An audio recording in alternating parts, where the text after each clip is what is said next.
Hi, everyone. Welcome to The Breakdown. I'm Diane Macedo. And I'm Kira Phillips in for Terry Moran. President Biden expected to give remarks at the White House any minute now about that bipartisan infrastructure deal that passed the Senate earlier today.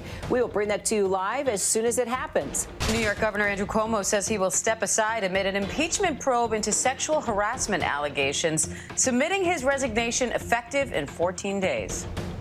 And I think that given the circumstances, the best way I can help now is if I step aside and let government get back to governing.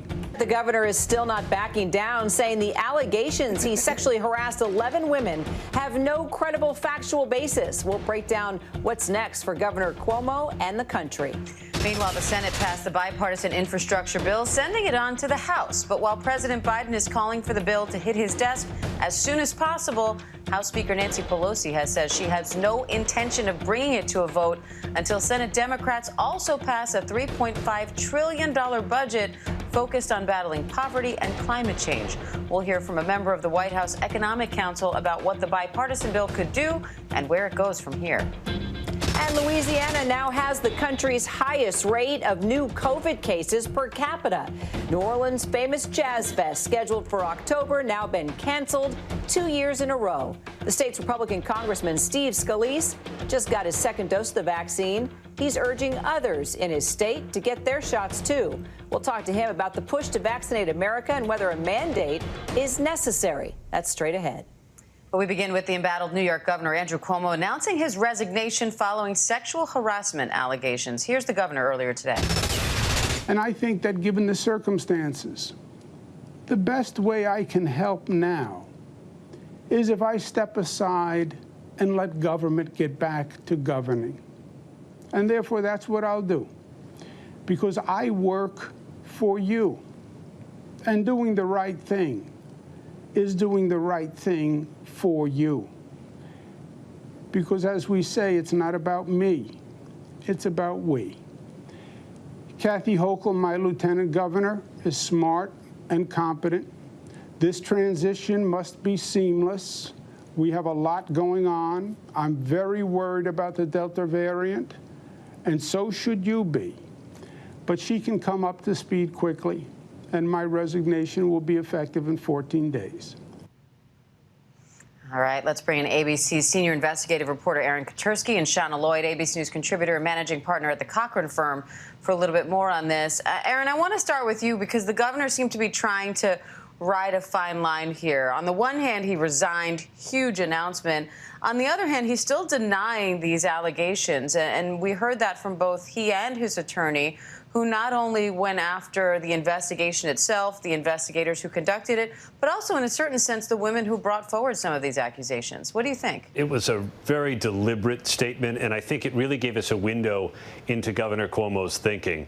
Diane, at first, he said that the investigation was political, it was biased. He took on some of the allegations directly, including that of a state trooper. He said simply, it was a mistake.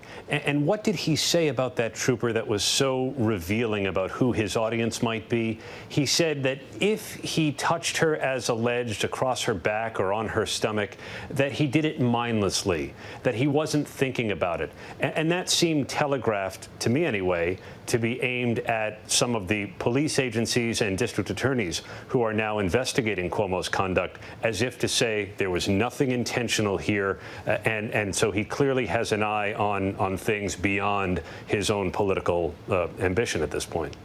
We're going to get straight to the President of the United States, touting that vote today in the Senate. Actually, Vice President Kamala Harris first. It's been clear that every day, in every way, our administration will work on behalf of the American people. And this has been true as we delivered historic relief through the American Rescue Plan to families and small businesses, as we continue the fight to pass legislation to protect and strengthen the sacred right to vote, and as we continue the work to strengthen our nation's care economy. And this is true today, because today we move one step closer to making a once-in-a-generation investment in our nation's infrastructure. Today, Democrats, independents, and Republicans in the United States Senate passed the Infrastructure Investment and Jobs Act. So let me describe just a little bit about why this bill is so important. It is an investment in the roads and bridges we drive on every day to get our kids to school.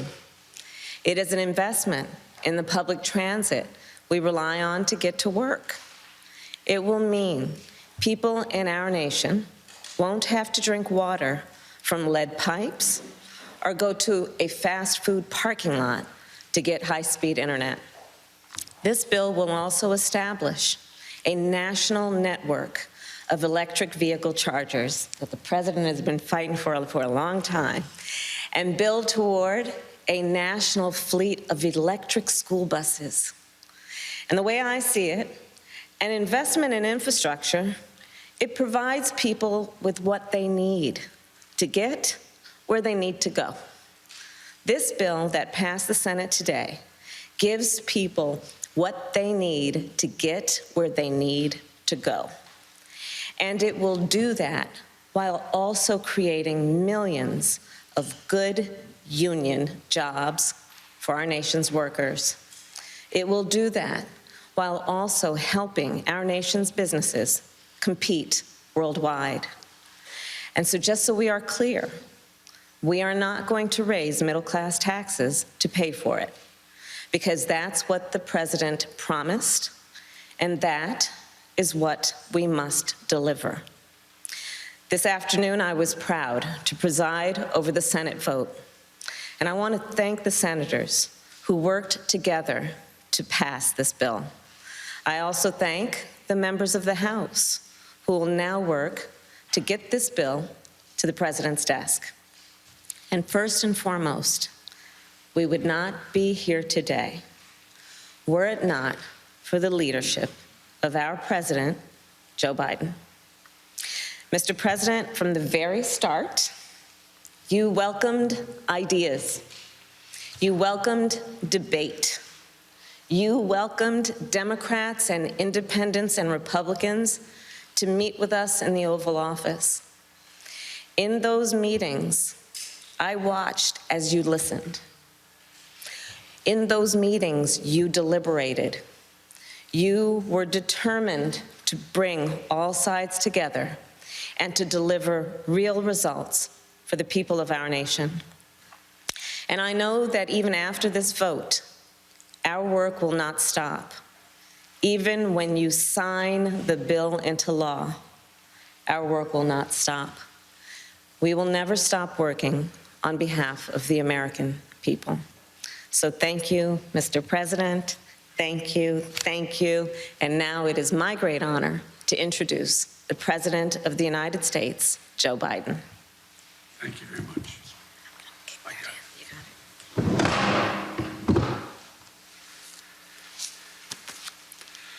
Well, thank you, Madam Vice President. First of all, I want to thank a group of senators, Democrats and Republicans, for doing what they told me they would do. The death of this legislation was mildly premature, as reported. They said they're willing to work in a bipartisan manner, and I want to thank them for keeping their word. That's just what they did. After years and years of infrastructure week, we're on the cusp of an infrastructure decade that I truly believe will transform America. As you all know, just a short while ago, the United States Senate passed the Infrastructure Investment and Jobs Act, the very legislation I ran on when I announced my candidacy for the nomination for president. A historic investment in the nation's roads and highways, bridges and transit, and our drinking water systems and broadband, clean energy, environmental cleanup, and making infrastructure more resilient, and the climate crisis much more in our minds is how do we deal with it. You know, we're poised once again, and I mean this in a literal sense, to make the same kind of historic investments that have so often made it possible for America to build the future and allow us to outcompete the rest of the world. From building the Erie Canal in the early 1800s, a bipartisan effort, the Transcontinental Railroad, to construction that was constructed during the Civil War, to Dwight Eisenhower's interstate highway system in 1950s. The investments that literally connected our entire nation and fundamentally changed the pattern of life in America. To the public investments that took us to the moon and the discovery of life-saving medicines and vaccines and gave us the internet. America's often had the greatest prosperity and made the most progress when we invest in America itself. And that's what this infrastructure bill does. With overwhelming support from the United States Senate, 69 votes in the Senate, a vote margin bigger than when the interstate highway system passed in the Senate in 1956. It makes key investments that will, one, create millions of good union jobs all across the country, in cities, small towns, rural and tribal communities. America, this is how we truly build back better. This bill is going to put people to work, modernizing our roads and our highways and our bridges so commuters and truckers don't lose time in traffic, saving billions of dollars nationally. Today, up to 10 million homes in America and more than 400,000 schools and child care centers have pipes with lead in them, including for drinking water. This is a clear and present danger to the health of America, particularly to our children's health. This bill is going to put plumbers and pipe fitters to work, replacing all the nation's lead pipes so every child, every American, can turn on a faucet at home or in school and know they're drinking clean water. During remote learning during the pandemic last year, we saw too many families forced to literally sit in their vehicles in a fast food parking lot so their children could get on the internet they couldn't afford and didn't have access to at home. This bill will deliver affordable, high-speed internet to every American, a necessity for the 21st century. We'll also see we've seen in the last couple of years, the damage done in Texas and other places when transmission lines carrying power were taken down by extreme and unanticipated weather, leaving millions of folks without electricity for weeks and weeks, costing our economy billions and billions of dollars. This bill provides upgrades to our power grid so that more secure and resilient and cleaner energy can be transferred across those wires. Down in New Orleans, I met with the incredible women and men who are in charge of the water system, some of it running on technology that is literally 100 years old. This bill is going to provide opportunities to upgrade their system. It also allows American workers to strengthen our natural infrastructure, like our levees. These are at risk of catastrophic collapse in the face of extreme weather like superstorms, wildfires, droughts, hurricanes, and heat waves. Last week, I stood, and many of you were with me, on the south lawn of the White House with the United Auto Workers and with leaders from the big three automobile companies in America, surrounded by iconic American vehicles that will all be electric and made right here in America in not too distant future. This bill is also going to put IBEW workers, electrical workers, to work installing a truly national network of electric vehicle charging stations that will transform the way we travel and move commerce. And by the way, around those charging stations, you'll see, just like around we put in gas stations on our state highways, you'll see other industries build up. We have the benefit of significantly reducing pollution from vehicles on our roads. Look, this bill, I believe, will make the most important investment in public transit in American history. When I went to Philadelphia not too long ago for Amtrak's 50th anniversary, I was proud to be able to say that this bill was in the works and that it would be the most important investment in rail since the creation of Amtrak itself. This bill will upgrade railroad tracks so people can get to work and their destinations faster and we'll build new lines to get people to more places faster, reducing, I might add, pollution as well. And here's another critical part of the bill. 90% of the jobs created don't require a college degree. You're tired of hearing me say it, I know, but this is a blue-collar blueprint to rebuild America.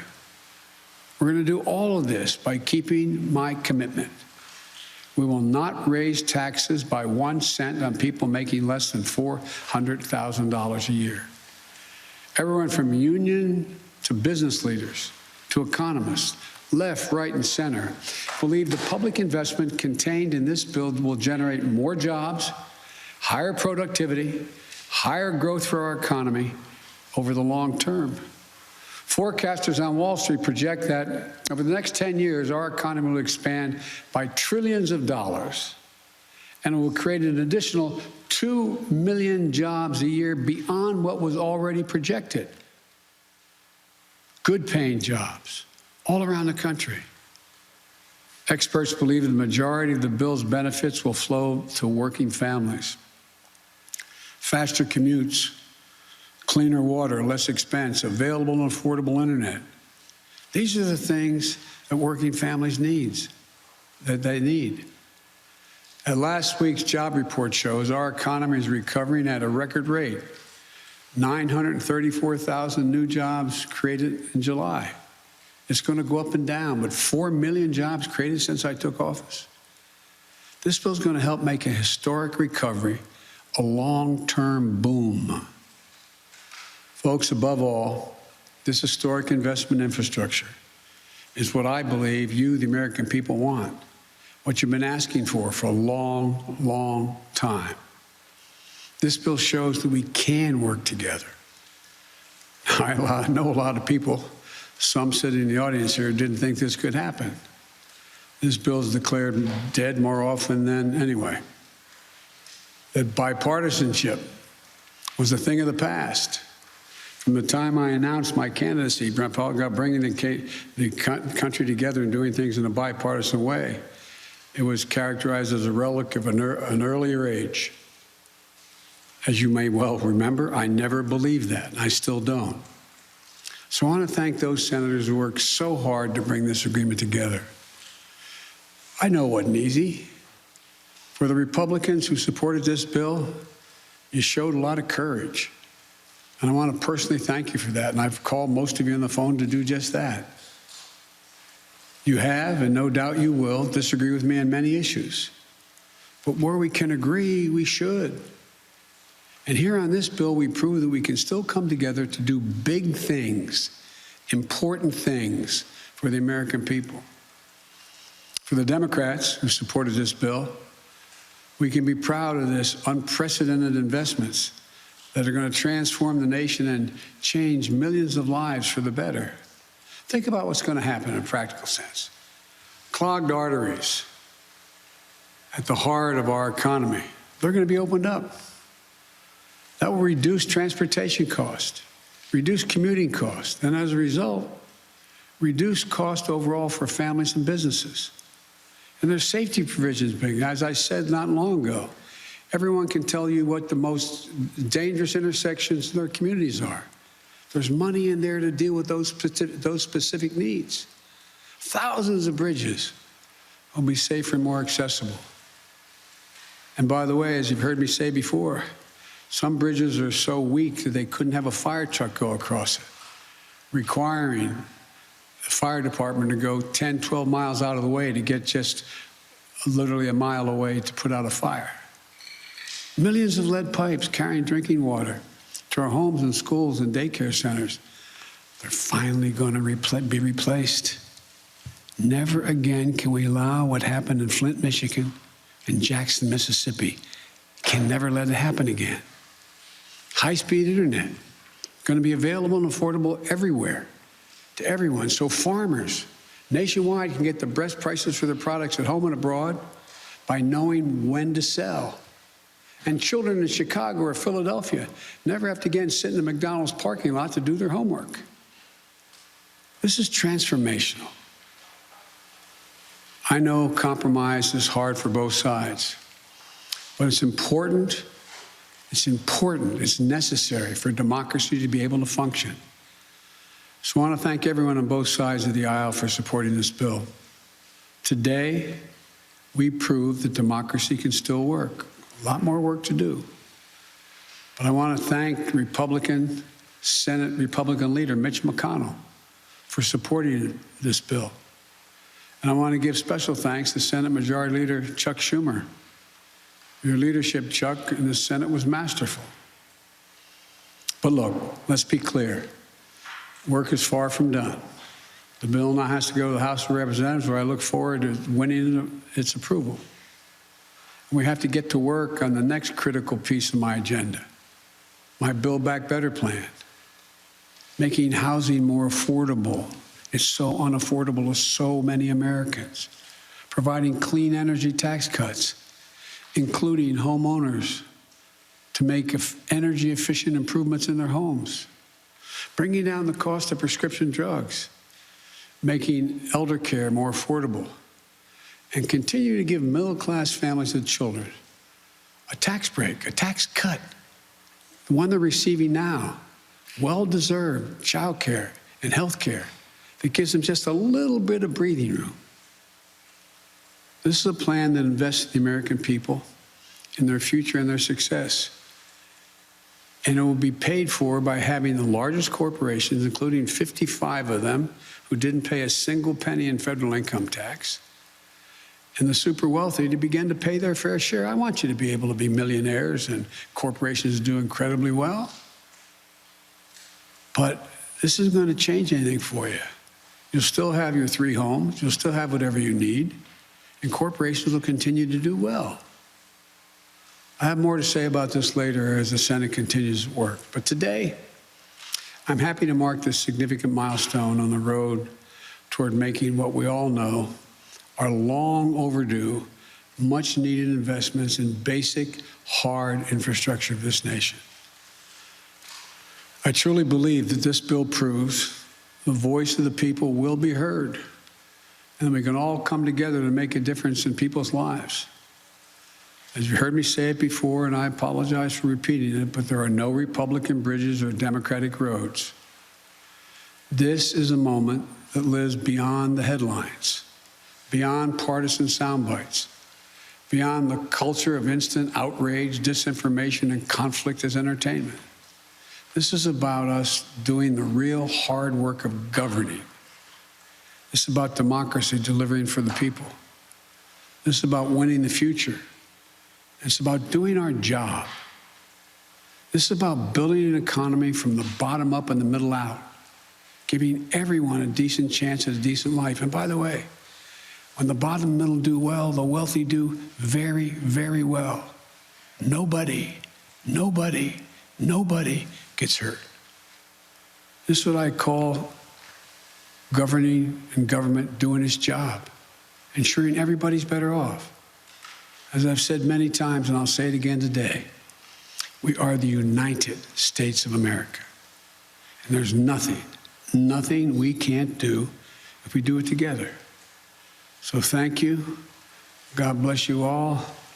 And may God protect our troops. Mr. President, your reaction to Darlene of AP. Darlene, AP. Yes, thank you. What is your reaction to Governor Cuomo's his announcement that he's stepping down? You called on him to resign. Did you think he would? I respect the governor's decision, and I respect the decision he made.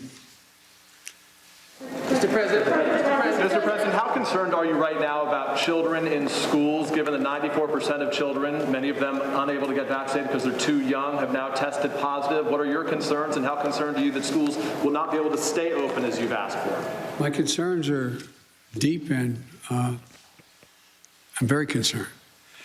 And we all know why. Look, I understand that there are millions of people who decided, adults, who decided not to get vaccinated. And I understand that to badger those folks is not likely to get them to move and get vaccinated. But I also understand that the reason children are becoming infected is because in most cases they live in low vaccination rate states and communities, and they're getting it from unvaccinated adults. That's what's happening. And so my plea is that for those who are not vaccinated, think about it. God willing, the FDA is going to be coming out in a reasonable time frame to say this vaccine is totally safe. We've seen millions of doses around the world, 1 billion doses already, and we know how it's transmitted. And one of the things that I find a little disingenuous, when I suggest that people in zones where there is a high risk wear the mask like you all are doing, I'm told that government should get out of the way and not do that. They don't have authority to do that.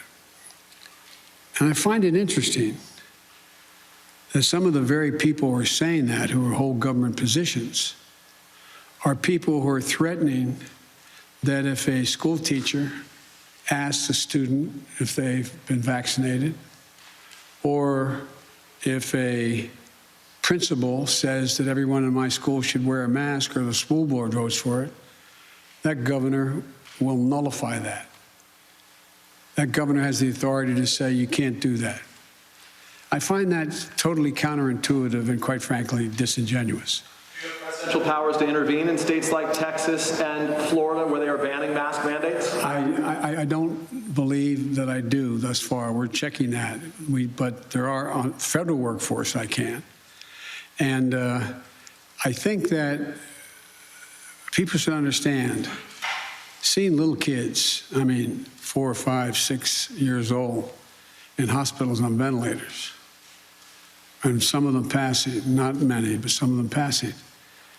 It's almost, it's just,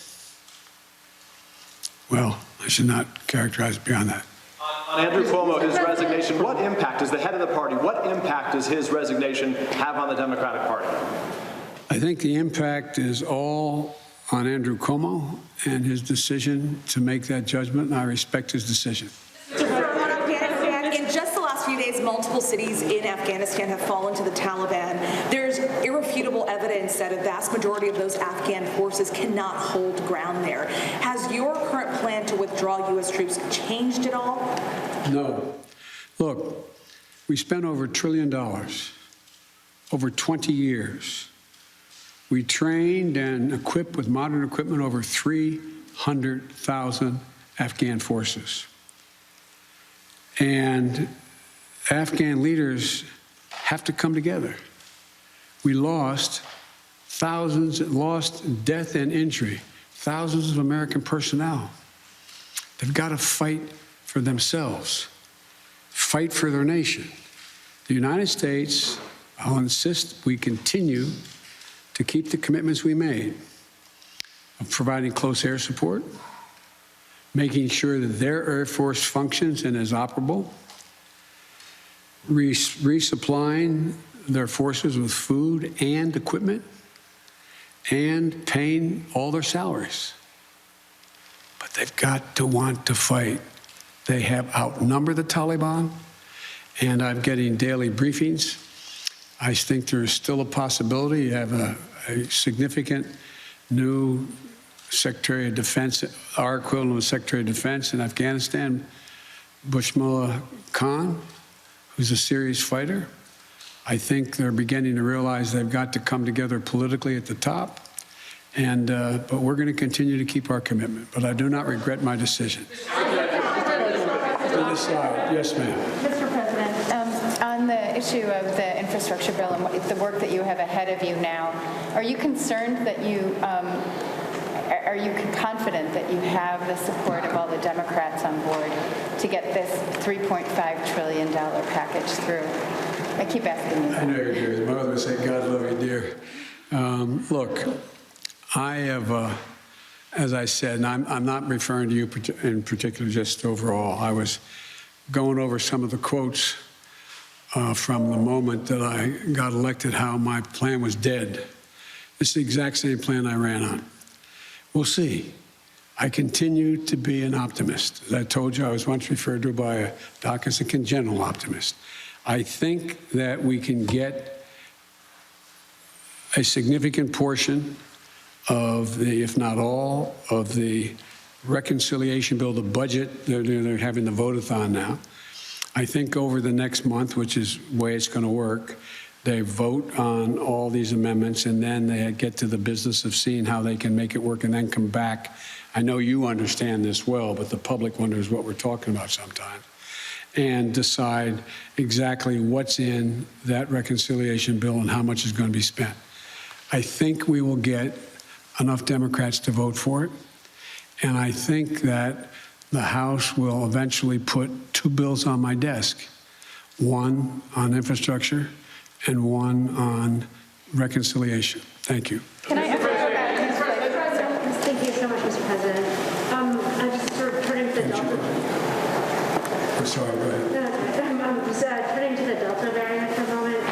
I wanted to see if, in retrospect, you think your administration put enough mitigation measures in place early enough, and whether you should have perhaps heeded some of the lessons from other countries that had data as early as May and June about how the variant spread. No, we knew how the variant spread, and we know the vaccines prevent the spread. So it's like, you know, a lot of countries didn't have the vaccines that we were able to put together to make sure every single American.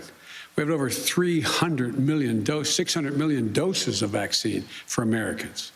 And when we've exported over 500 million, we will over 500 million. So we knew what is disappointing is that more people were not willing to take the vaccine. We've done everything in our power. Well, I shouldn't say there's probably more. We will do more. But we continue to try to make the case to the American people who haven't taken the vaccine that it's in your interest, can save your life, and can fundamentally impact on the lives of your children or people you love. Now, one of the things that's happening, as bad as things have gotten, the death rate is 1/50th, or don't hold me to the number, but significantly lower than when I inherited this job. When I inherited the coronavirus pandemic, when I first got elected. So the thing that I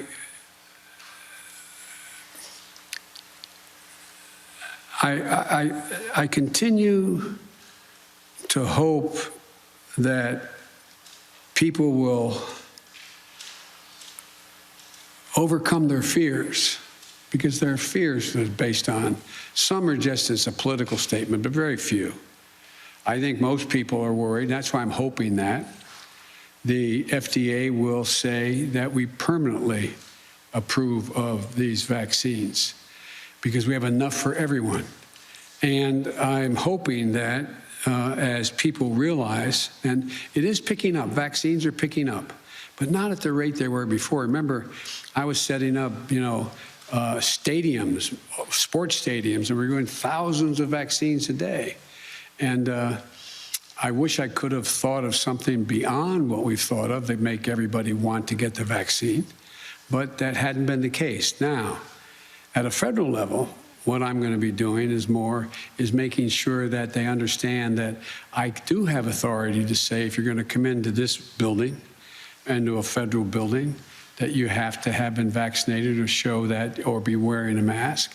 And I think that I'm going to use, and I anticipate that it's probable that the Defense Department will, as they put in place all the mechanisms needed to be able to, in fact, impose or initiate a mandate for all the regular forces and reserves to get vaccinated. But I continue to be hopeful. You see, I had I had a talk with Governor Asa Hutchinson, who said he made a mistake. And he is working really hard going around. He told me that he's doing a lot of town meetings, not all of which are being embraced. But he's making the case. We're going to continue to make the case. If I may, ironically, one of the Democrats through the years that you spoke with about infrastructure the most was Andrew Cuomo, who is resigning, who announced he's resigning today. You had traveled New York with him when you were vice president to the launch of the reconstruction of LaGuardia. He was someone who supported your campaign early on. No, you called on him to resign. No, you condemned the alleged behavior. But you're someone who spends a lot of time with mayors and governors. How would you assess his 10.5 years as governor of the state? In terms of his personal behavior or what he's done as a governor? What he's done as a governor. I thought he's done a hell of a job. And, I mean, both on everything from access to voting to infrastructure, to a whole range of things. That's why it's so sad. Okay, your last question, right here. Sure, Mr. President. I have a question about the significance of the bipartisan nature of the infrastructure agreement. Are there lessons learned from that agreement that can be applied to voting reform, police reform, or LGBTQ civil rights? By you guys or by me? By anyone. I'm sorry, I shouldn't kid, because I was just reading about 50 statements from very serious press people about how my whole plan was dead from the beginning. Look, the lesson learned is being willing to talk and listen. Listen. Call people in. No, let me finish it. And I think the lesson learned is exposing people to other views. And so that's why, from the beginning, on all the subjects you raised, I've sat with people and listened to their positions, some in agreement with where I'm in, some in disagreement. And so I think it's a matter of listening. It's part of democracy. Thank you all so much. Sir, why have you not named an FDA commissioner? Andrew Cuomo resigned immediately. He's leaving in 14 days. I'm not going to comment any more on Andrew Cuomo. You haven't named an FDA commissioner? Why have you not yet named an FDA commissioner, sir? Say again? You haven't named an FDA commissioner yet. I was wondering why you haven't found or named a permanent FDA commissioner yet.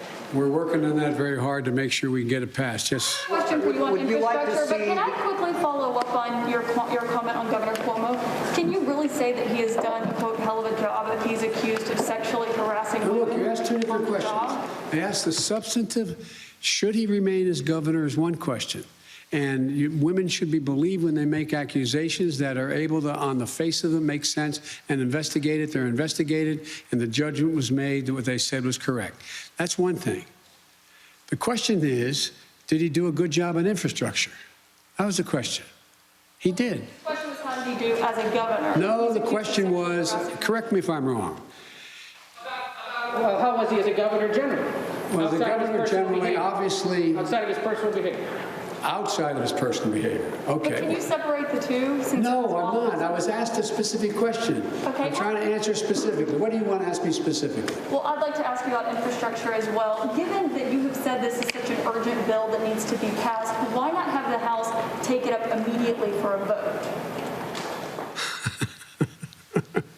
We'll get it done. I'll get both. Thank you. Mr. President, we'd like to see the FDA speed up approval of the coronavirus vaccine. Appreciate it. The president getting a number of questions from reporters there at the White House, but the big news is the Senate passing that massive bipartisan $1.2 trillion infrastructure bill. Let's bring in congressional reporter Trish Turner and ABC News political director Rick Klein for more on this.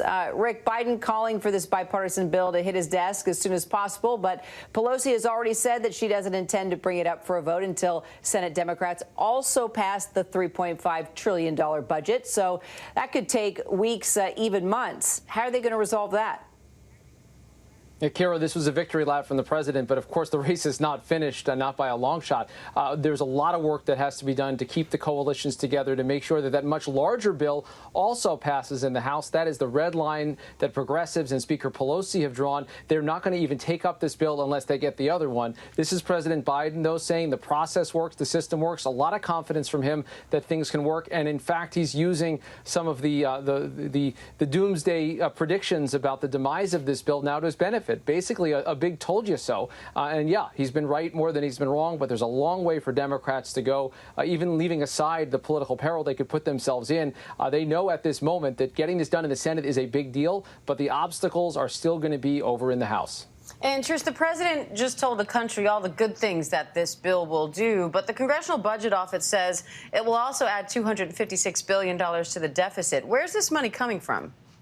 Right. So this is a really big deal for Republicans who ended up voting against this bill. So they went after, they did a lot of work, the negotiators, in trying to find some financing options. And a number of them just, they tell it, if you have core infrastructure, these are fixed assets that in the long run, you'll kind of get some payback. There's a private investment option in this bill that sinks some private money into public infrastructure. So that's just things that the nonpartisan sort of, scorekeepers that, develop these analyses about the price tag, they just can't look at things like that. They touched a couple of, guardrails along the way, the red lines for Republicans. They just couldn't beef up the IRS to go after tax enforcement, people who do not pay their taxes. And so, they have a number of kind of arcane ways of developing money, developing financing in this bill to pay for the bill. But ultimately, it doesn't raise taxes. That was a key red line for Republicans. And it does not raise, you heard President Biden say, doesn't raise taxes on anyone making less than $400,000. And it doesn't raise user fees, gas taxes, electric vehicle use, miles traveled in electric vehicles. There were so many landmines that the negotiators had to avoid. But in the end, they did come out with a pretty big ding to the deficit, and that's going to be, I think it'll just mean that there isn't Republican support in the House, but I don't think they ever expected that either way. And Rick, in the end, this is also still tied to that $3.5 trillion budget resolution that has zero Republican support. So how much is this really a win for bipartisanship? Well, President Biden almost sank the whole deal when he linked the two packages explicitly. They are, though, linked in the minds of many House progressives. And the fact that we won't even have a vote in the House until that bigger package is on the move tells you exactly where things stand. But I think the achievement of the day, getting 19 Senate Republicans to join with all the Democrats, I think Biden's right in saying that not a lot of people thought that was possible. To get even Senator Mitch McConnell, to get senators from places like Nebraska and Mississippi and Idaho and Alaska all on board voting with the Democrats, that's a big deal in today's Washington. And Biden was largely right about that. Now, the process is messy, and they're making a mistake, I think, in thinking that they're already in the end zone. But this is a major step along the way, and I think Biden is right to be able to champion this and to try to use this even as a bigger argument to say, look, this is an example to the American people that we're listening as an administration and that democracy can still work. And Trish, as you've pointed out, the Senate parliamentarian could decide that some of the items in that budget resolution are against the rules. So what could be dropped? I think the biggest thing that we all have our eye on is immigration policy. So, for everyone who doesn't know this crazy policy up here, the way the budget works, there is a rule keeper. You referred to her, the Senate parliamentarian. And so under the budget rules, it just says any sort of policy that comes along under the protections that are afforded a budget bill that'll allow the Democrats to ultimately pass it with 51 votes, all on their own without any Republican support. They have to have a real and substantial impact on the federal budget. And so, basically, the argument is that, providing a pathway to citizenship for dreamers, for farm workers, that's a policy without potentially a significant budget impact. Of course, the Democrats are arguing already that the people that we will legalize through new policy would bring in tax revenue. These are jobs created. This will have a significant impact on the budget, but that will be foremost in their minds of what might be challenged by Republicans as the budget moves to the floor later this year, for sure. So, Rick, how do you see this all playing out with now these two pieces of legislation tied together? Yeah, it is quite a dance that has to happen right now. And I think you saw Senator Schumer just moments after announcing the vote and celebrating that. He says, now we're going to move to that other track. It is going to be quite a feat to try to balance the competing interests in the Senate to keep that reconciliation bill on track and then make the case back to progressives in the House that this all is worth it. Now, there's a lot of skepticism among some Democrats I've talked to as to whether progressives or Nancy Pelosi would actually stand in the way of this bill if there's a hiccup with the other piece of it. This is such a big deal and such a big kind of defining moment for the Democratic Party. Would you risk all of that in threatening that you're going to sink it? But the bottom line is what it is, and they're not going to be satisfied unless they get more. It's a bargaining tool. It's part of the negotiations right now. I think the betting line would probably say that Democrats have got a decent shot at getting both of these things, but you also have to see a decent shot at getting none of those things, at having a complete and utter wipeout, even after the celebration today and the major achievement of 69 votes in the Senate. One more question, Trish, if you don't mind. Different topic. The president of the NAACP just released this statement saying that the, quote, the White House must prioritize voting rights legislation with the same level of urgency and commitment as the bipartisan infrastructure bill. So, Trish, where does the battle over voting rights stand at this point?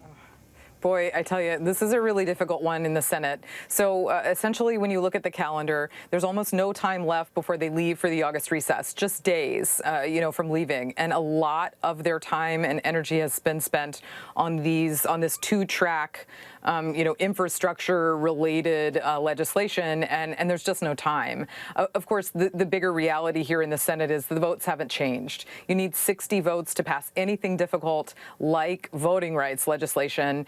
And what we might see before the senators leave, in fact, there's a meeting going on downstairs right now with a number of Democrats that are key to this issue. They're trying to figure out maybe there's a new piece of legislation they could ask all 100 senators before they head out for the August recess, hey, can we pass this bill by unanimous consent? And there will be a Republican objection. But, Kira, that's building on the argument for the moderates like Senator Joe Manchin, Democrat of West Virginia, Kyrsten Sinema, Democrat of Arizona, building on that argument to do away with the filibuster. That's what the NAACP wants. Other activist groups like this, they want to change the rules in the Senate. But I can tell you, having talked to Senators Manchin and Sinema and a number of other centrists, it's not just them. They don't want to change the rules in the Senate. There might be an argument that they might ultimately make effectively to, hey, let's just make one exception for voting rights. They're making it such a major issue for the Democrats here. They're putting so much pressure, the outside groups are, on Manchin, on Sinema, on others, that maybe there could be a carve out in the Senate filibuster rules, but we're still a long way from that. So, the NAACP, these activist groups, they know that, but they want to see repeated votes where they're chipping away. And then also, this will become an issue that they kick over into the midterms as well. Trish Turner and Rick Klein, thanks, guys. Coming up, we take a closer look at how the Delta variant is devastating the state of Louisiana. House Minority Whip Steve Scalise from Louisiana explains to us why he finally got his COVID vaccine. Plus, he gives us a glimpse into how House Republicans may vote on that infrastructure bill that passed in the Senate. Stay with us.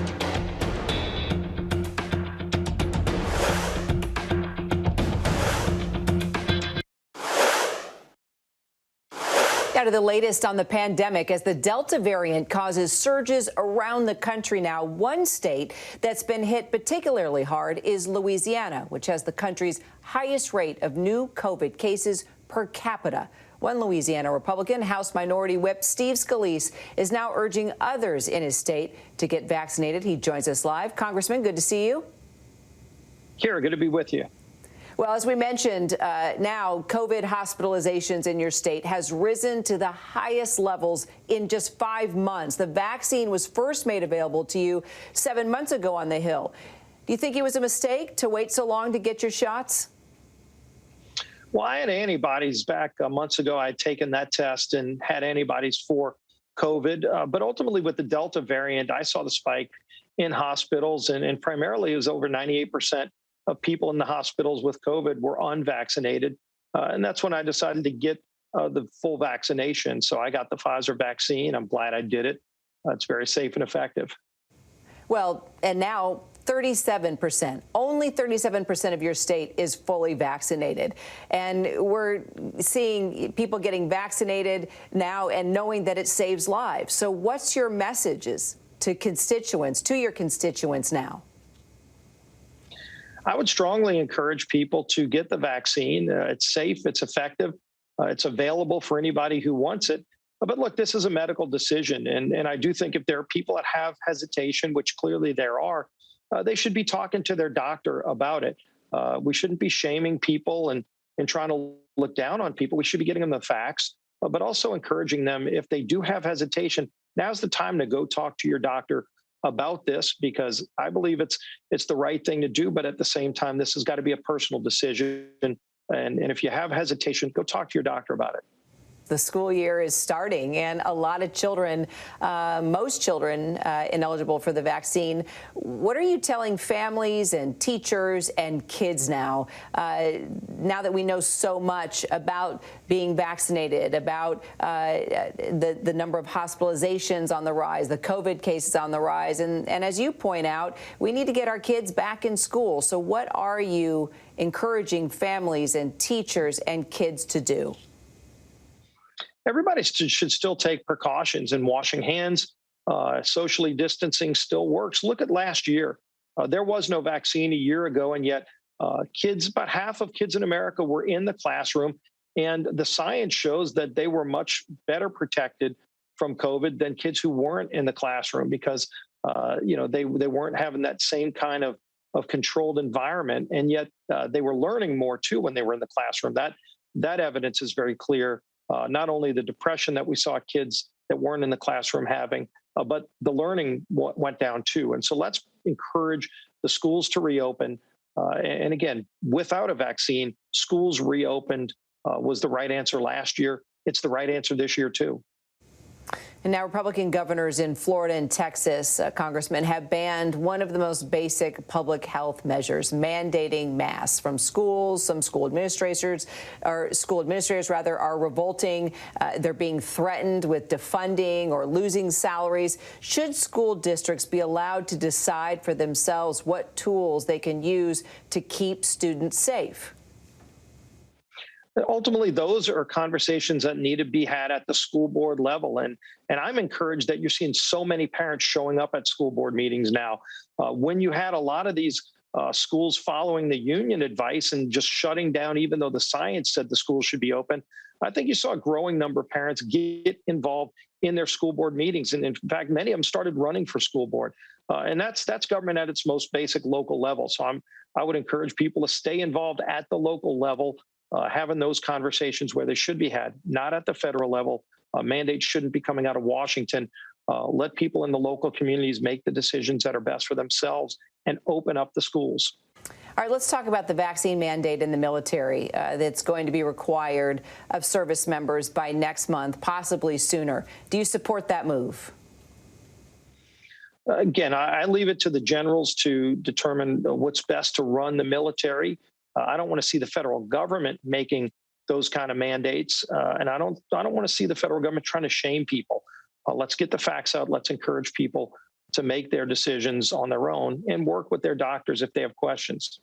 Politician or not, you are a leader. People listen to you. People vote for you. You've got personal experience. You've had COVID. So what are you going to do? What can you do? What are you encouraging your colleagues to do to save lives? Bottom line, get our kids back in school and save lives. Yeah, I've been very vocal about getting the facts out and encouraging people that the vaccine is safe and effective. I've done a lot of research into how they came up with these vaccines. The FDA process was very rigorous. Thousands of people were tested. Over a year ago, they started this process. Operation Warp Speed, which was started by President Trump, was very effective at making sure that the tools were there to encourage vaccines to be made in a rapid time. They didn't cut corners. And I do think there might be some people that wonder, because it came out so quick, this was record-breaking, revolutionary to get drugs out. It wasn't because they cut corners. It was because extra laser focus was put on getting the process moved. Red tape was eliminated so that you could get people tested. And ultimately, the test proved successful and the vaccine's effective. And if you wonder about whether or not the vaccine's effective, go talk to your local hospitals. All of our local hospitals are seeing an uptick, not in vaccinated people, but in unvaccinated people. Again, in the New Orleans community, about 98% of the people in the hospital for COVID are unvaccinated. That should tell you right there that the vaccine works. It might not stop you from getting COVID, but if you get it, you're not going to get so sick that you end up in the hospital more than likely if you have the vaccine. And those are the facts that are available for people. I would encourage everybody to do their own research, but ultimately talk to their doctor if they still have hesitation. And unfortunately, we have witnessed people losing their lives because it's too late and they can't get vaccinated. They got to the point where it won't help them at any point, unfortunately. And that's a story that we're continuing to cover now. Look, while we have you here, Congressman, I'd like to ask you about today's infrastructure vote. Will any Republicans support this bipartisan deal in the House? And specifically, will you? Well, I don't support this bill because it's less about infrastructure and more about taxes and spending. And Speaker Pelosi made that very clear when she linked the two bills together. And even President Biden backed her up and said that the two bills will ultimately be linked together. And when we talk about the two bills, infrastructure is one small piece. There is a whole lot of spending that has nothing to do with infrastructure. And there are going to be tax increases that are going to hurt jobs. It's going to hurt middle-class families, and it's going to lead to higher inflation. We're already seeing too much inflation because of Washington's out-of-control spending. You add $4.5 trillion on top of it. It's only going to lead to higher costs for things that we all buy when we go to the grocery store, when you go buy gas at the pump. All of that is going to hurt hardworking families in America. So, no, I don't support that. Congressman Steve Scalise, appreciate your time today. Kira, great being with you. Thanks. And that does it for us here on The Breakdown today. Thank you so much for joining us. I'm Diane Macedo. And I'm Kira Phillips in for Terry Moran. We'll see you back here at 3 p.m. Eastern tomorrow. Have a great day.